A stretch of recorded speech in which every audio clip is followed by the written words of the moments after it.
Shalom, welcome to the Spirit Impact channel.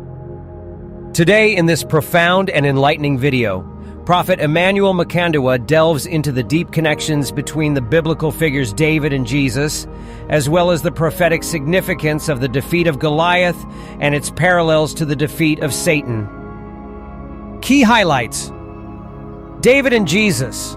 Prophet Makandiwa explores the parallels between David, the shepherd boy who became king, and Jesus, the Good Shepherd and King of Kings.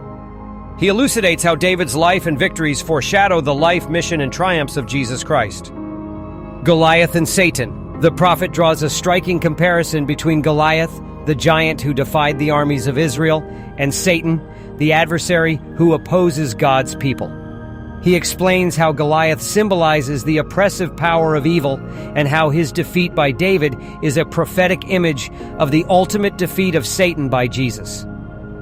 Prophetic significance. Prophet Makandiwa highlights the deeper spiritual meaning behind David's victory over Goliath, showing how it prophetically points to Jesus' victory over sin, death, and the devil.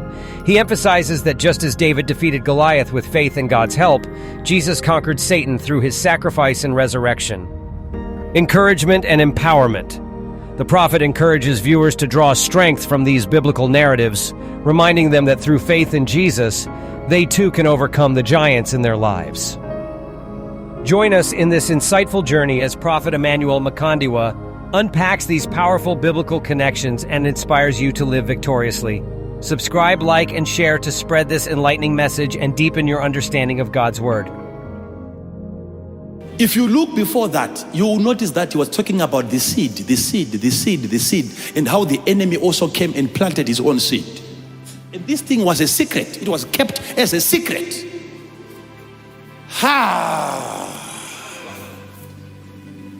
My God. So now, okay, sit down. Let me show you something. So the devil knew that he was going to be defeated by the woman, okay? And his descendants are going to be defeated by the descendants of the woman.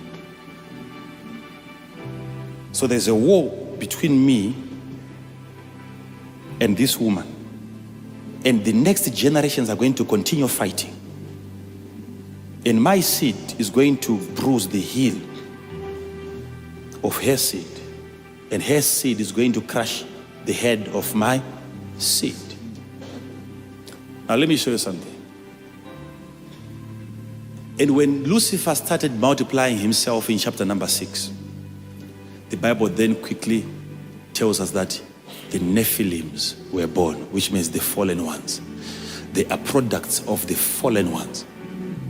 Because when angels, when you see them coming down having sexual relationships with women, they are already fallen. They will not fall later. They've already fallen. They can't do that before falling.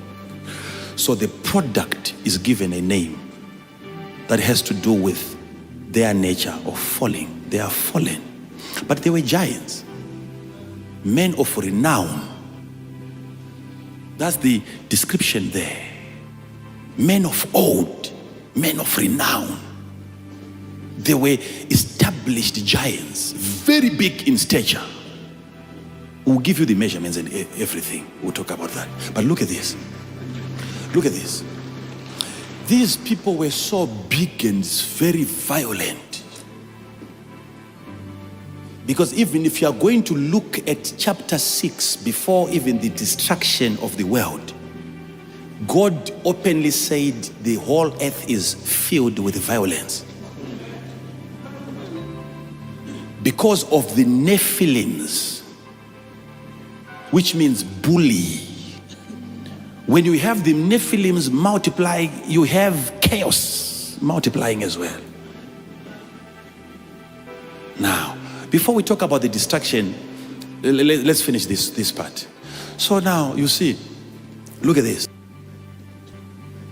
Do you know that when David went from the field where he was looking after his father's sheep, he was holding on to a sling, and he carried some 5 stones, right? One for Goliath, and also because Goliath had 4 brothers.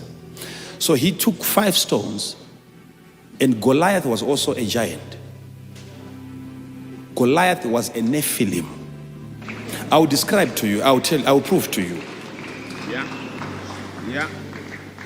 And God himself, okay, look at this. And when David killed Goliath, he didn't kill Goliath with a sling. No. He used a sling, a stone, to hit Goliath, and when Goliath fell, and probably maybe he fainted,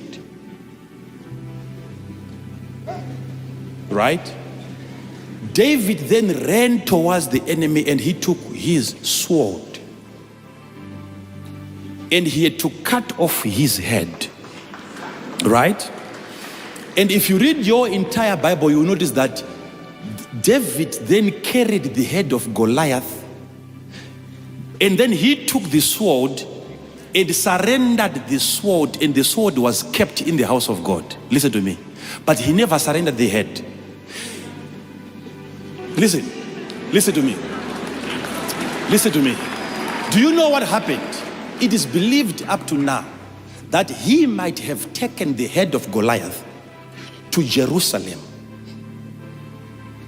and then he buried the head of Goliath in a place, and the place was then called Golgotha. Now, listen to me. Golgotha means the place of the skull, not skull. It was not called. Listen, please. Let me explain. Please sit down. Let me finish this first. So now he took the head of Goliath, right, to a place. If you look at those two names, Goliath and Golgotha, they are coming from the same root. And it is called the place of the skull. Where Jesus was crucified, it's called the place of the skull. Not because there were many skulls of people that were crucified there, but because originally there was an outstanding skull that was buried there. So prophetically, David was able to carry the head of the serpent to its rightful place, where he knew that the heel of Jesus was going to tread upon. Now, listen. I wanted to get something. So when Jesus was hanging on the cross, you look at the head of the Nephilim, the seed of the serpent, and you look at the heel of the seed of the woman. So prophetically, David knew exactly where Jesus was going to crush the head of the seed of the serpent. Are you following this? Now sit down. Let me show you something.